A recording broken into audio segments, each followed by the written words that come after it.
The Life of the Buddha, according to the Pali Canon, by Bhikkhu ñanamoli.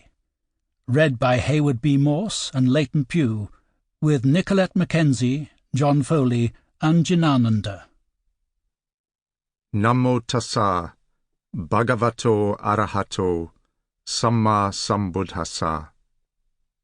Sabba papasa akaranang, kusalasa upasampada, sachita pariyoda panang, etang buddhana sasanang.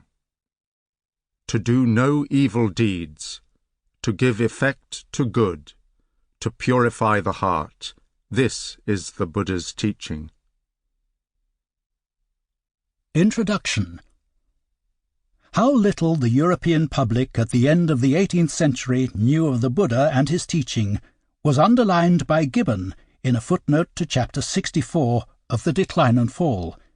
He says that the idol foe is the Indian foe, whose worship prevails among the sects of Hindustan, Siam, Tibet, China, and Japan. But this mysterious subject is still lost in a cloud which the researches of our Asiatic society may gradually dispel. The fact was that plenty of reliable information had actually come to Europe from the East, but it was not published, and remained in manuscript form, locked away in libraries. For example, the Jesuit missionary Filippo Desideri brought back a long and accurate account both of the Buddha's life and of his doctrine from Tibet in the first quarter of the 18th century. It remained unpublished for 200 years. Other accounts had fared likewise. Meanwhile, though, the cloud of mystery was dispersed by the researches of the 19th century, only to be replaced by one of controversial dust raised by scholars' battles, in which the newly discovered personality of the historical Buddha seemed to vanish again. Nevertheless, this too thinned out, and by the turn of that century the Buddha's historical existence was no more questioned. Documents were assessed, and texts established.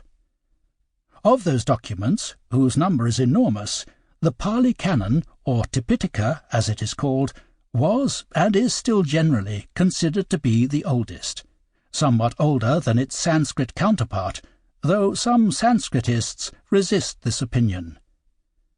With that, the Pali scholar T. W. Rhys-Davids was able to write, a little over a century after Gibbon, "When it is recollected that Gautama Buddha did not leave behind him a..." Sample complete. Ready to continue?